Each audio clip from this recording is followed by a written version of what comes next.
কাজী Razia Sobhan foundation Morrelganj থেকে যে আপনাকে এই গাড়িটা দেওয়া হয়েছে, এতে কি আপনি আগের থেকে ভালো থাকতে পারবেন? ইনশাল্লাহ আগের থেকে ভালো থাকতে পারবো, আগের থেকে একটু উন্নত হয়ে হবো, আর আমার সংসারও ভালো চলবে। আপনার নাম তো ফজিলা বেগম। আপনি তো আসলেই খুব অসহায়ভাবে জীবনযাপন করে আসছেন, এটা আমরা বিভিন্ন লোকের মাধ্যমে আমরা এটা জানতে পারছি।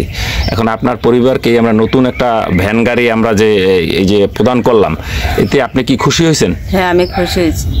আচ্ছা, এই কাজী রাজিয়া সোবহান ফাউন্ডেশন মোড়লগঞ্জ থেকে যে এই ভ্যান গাড়িটা দিছে, তাদের জন্য কি আপনি দোয়া করবেন? হ্যাঁ, আমি দোয়া করব, জানি ভালো থাকে। আচ্ছা, এবং ভবিষ্যতেও যাতে আরো অনেক দুস্থ মানুষদের এটা এরকম দিতে পারে, সেই দোয়া আপনি করবেন? জি। আচ্ছা, ঠিক আছে।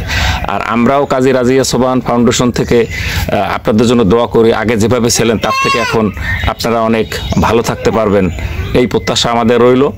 আর আপনাদেরও এইরকম একটা মানে ভ্যান গাড়ি আমরা উপহার দিতে পাইরা কাজী রাজিয়া সোবহান ফাউন্ডেশন আমরা অনেক আনন্দিত, এবং ভবিষ্যতে আমাদের এরকম কার্যক্রম অব্যাহত থাকবে। আপনাকে অসংখ্য ধন্যবাদ, ভালো থাকবেন। আপনারা যে আমাদেরকে এই গাড়িটা দিয়েছেন, আশা করি অনেক ভালো হয়েছে। আমরা আর আশা করি আপনারা আরও অনেককে দিবেন। আশা করি আমরা যে গাড়িটা পাইছি অনেক ভালো হয়েছে। আপনাদের অনেক ধন্যবাদ, অসংখ্য ধন্যবাদ। আপনারা যাতে আরও উন্নত করে, আমরা যেরকম গাড়িটা পাই অনেক উন্নত করব, আপনারাও যাতে সবাইকে দিয়ে সাহায্য করতে পারেন। ইনশাল্লাহ সবাইকে সাহায্য করবেন।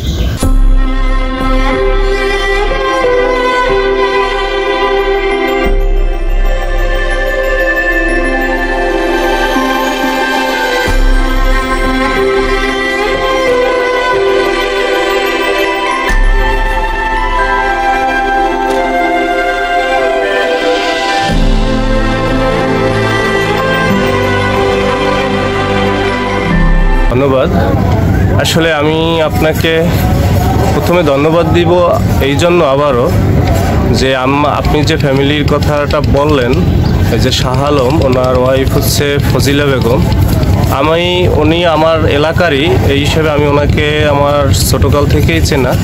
এই পরিবারটা অত্যন্ত নিডি, অত্যন্ত দরিদ্র, যেটা আসলে ভাষায় প্রকাশ করা যাবে না। ওনারা খুবই মানবতার জীবনযাপন করে, এবং এইরকম একটা পরিবার যে আপনি খুঁজে বের করছেন, এই জন্য আসলে আপনাকে স্পেসিফিকভাবে আমি ধন্যবাদ দেই। কারণ এইরকম পরিবারগুলো আসলে বিভিন্ন জায়গা থেকেই বঞ্চিত হয়, আমরা আসলে খুঁজে বের করতে পারি না। আপনি যে খুঁজে বের করতে পারছেন, এটা আসলে আলহামদুলিল্লাহ, এটার জন্য আসলে ভালো লাগছে যে এই ফজিলা আপা বা তার যে হাজব্যান্ড শাহ আলম ভাই, উনি আসলে একটা পায়ের ভ্যান, ইঞ্জিন চালিত না, পায়ে চালিয়ে সে তার জীবিকা নির্বাহ করে, এবং প্রতিদিন সে মোড়লগঞ্জে এসে একটা ভ্যান ভাড়া নিত 70 টাকা করে, এবং মানুষের বাড়ি বাড়ি সে আসলে, তারও বয়স হয়েছে, সে তার শক্তিতে যতটা ধরে সেইভাবে সে ইনকাম করার চেষ্টা করে, কিন্তু দেখা যাচ্ছে যে এই ভাড়ার টাকাটা তার জন্য কষ্ট হয়,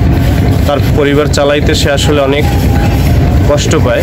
সেই জায়গায় যে আপনি তারে খুঁজে পাইছেন, বা সে যে কোনোভাবেই হোক আপনার মাধ্যমে এই যে একটা গাড়ি পাইছে, এবং এই গাড়ির মাধ্যমে তার ভাড়ার টাকাটা বাঁচবে, এবং সে আসলে কোনো ধরনের পার্শ্ব প্রতিক্রিয়া ছাড়া, যারে বলে যে তার গাড়ি দিয়ে বাজারে আসতে হতো, বাজারে এসে তারপরে তার গ্যারেজে যেতে হতো, তারপরে সে গাড়ি নিত, এইগুলো আর তার লাগবে না। এই যে বঞ্চনাগুলো তার আর পোহানো দরকার হবে না।